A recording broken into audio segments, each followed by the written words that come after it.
saari weydo oo rag dambiga kale soo taag weydo maxkamad madaxweyne waa la iska ka difaacaya dadku iska ka difaacayaan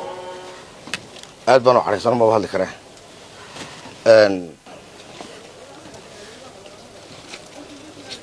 waxaan marka hore aan tacsiyadeynayaa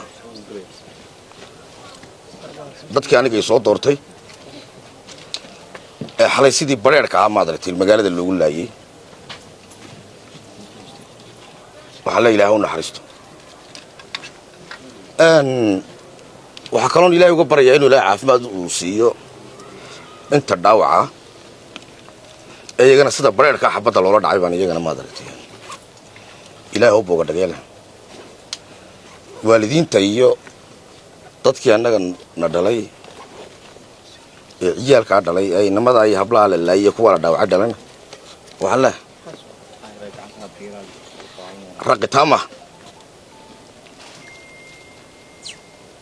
raqi tama waana wala iskaga dambeynaya sabra ragaasina rag iyagoo la dulmaya la laayay ay xisaabsan oo iyagu maanta iyaga inaga maadaragtayeen de waxa ugu weyn qofka bilaadanka raadiyaa waa inuu de ilaahay agtiisa wax fiican ka helo wax rajaynayna ilaahay agtiisa wax fiican ka helaan inta markaan ka imaado anu muddo saxaafadda lama hadlin waxaan magaalada halkan joogay waddanka isbedel baa ka dhacay isbedelkii ka dhacay honum buu ku jiro waxaan islahaa ha afartan baxo laakiin aad baan uga xumahay inuu ku afartan baxay inuu dhiig taadiyo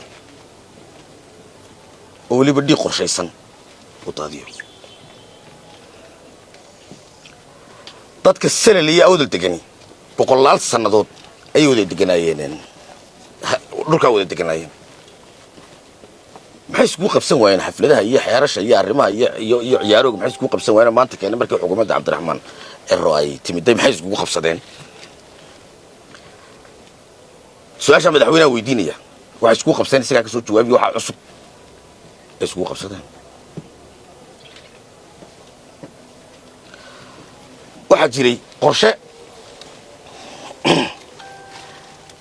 aan madaxweynaha kala hadlay oo in badan ka hadli jiray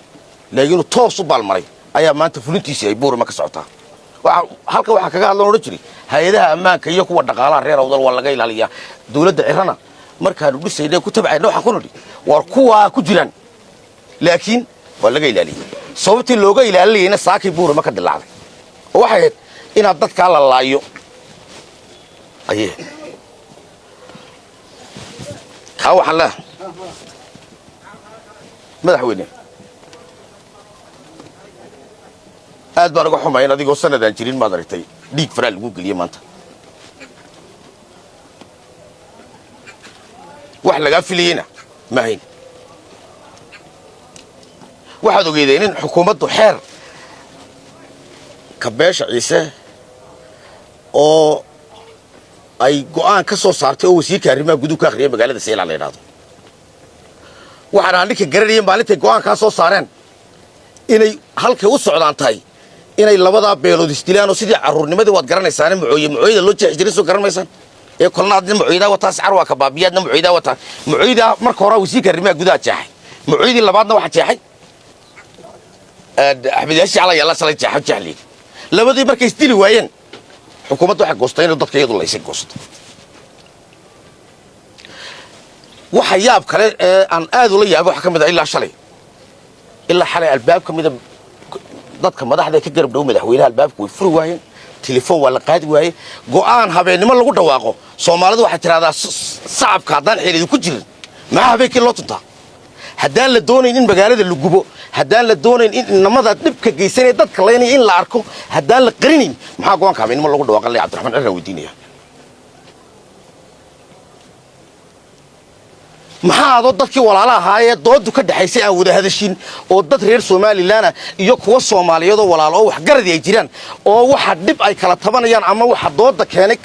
kala hadli kara oo dhexdhexaadin kara oo u garsoori kara oo run u kala sheegi kara ka qaldan ay buuxaan maxaa keenay inaad kulba wasiir adigu aad wasiirada kamida aad tiraado cali caashina garle calina garle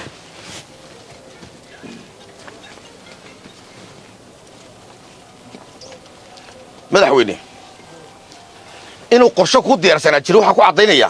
ciidanka militariga ee magaalada sii gelisay waad ogtoo shalay badalka ka mudaharaadaysi madaxweyne Muuse Biixi Cabdi ciidanka militariga halka militariga agtiisana degan oo maalinta mudaharaad ku dhacay hal askari oo militari kamid ma soo gal magaalada Hargeysa muddo 7 maalmood oo laascaanood uu ka socday maxaa la yiraahdaa banaanbixii hore ciidanka mudaharaadiyeenna hal askari oo militari kama qayb galin booliska ka qayb galiyay adigu laagi shalay isgoys kasta iyo meel kasta waxa dhigtay rag aan tababar haysan oo aad shalay soo qaramaysay oo jabhada ah ayaad magaalada gelisay oo ciidan militari ku koryaal ku xariisna kuwa dadka laayeen waa kuwa weeyaan anigu talo waa kuwii bidoo talo ku sii waxa kugu hori war dhibaatada ruudkeega dawee arintaana si fiican uga fiirso gobolka Salna beelaha wada dega xilalka u qaybi baan kugu hori ad 8 xil ugu sareeya afarna rag reer Sheekh Isxaaq u dhibtay inta kalena ciisaaya gada bursiga tabashadiisu halkaas ay fadhidaaye kuwa ragga beesha dhexe u dhiibtay ka qaad oo u dhiib baan kugu hori taladeedii taaseed wallow tirbaad ugu tir madaxweyne saddex isha ka bacdina Cabdulla Sandeera ku dhawaaqay maxaa la yiraahdaa yidiyaan kuma shiri kara ciise sheena kuma shiri kara haw yaad u dirtay yaa ka odeeyay shalay bay odayaashu ku yimaadeen daraatii ka horreysay odayaashu ku yimaadeen go'aan bay ku keeneen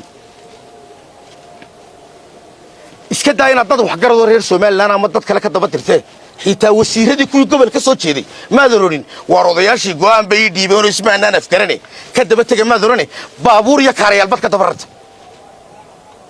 shalay 4-5 barkii galnimo markii gaadhay rasaastu qoriga ka kubay bilaamin waxa ku bilaabantay qoriga ugu weyn ee magaalada yaalo ku bilaabantay wali fursad baad haysatay madaxweyne fursad ayaad haysataa adambiga aad gashaad ku sii karto oo aad ka qaban karto oo maanta aan ku soo jeedinayaa imika ciidanka magaalada ka soo saaray dadka leynaya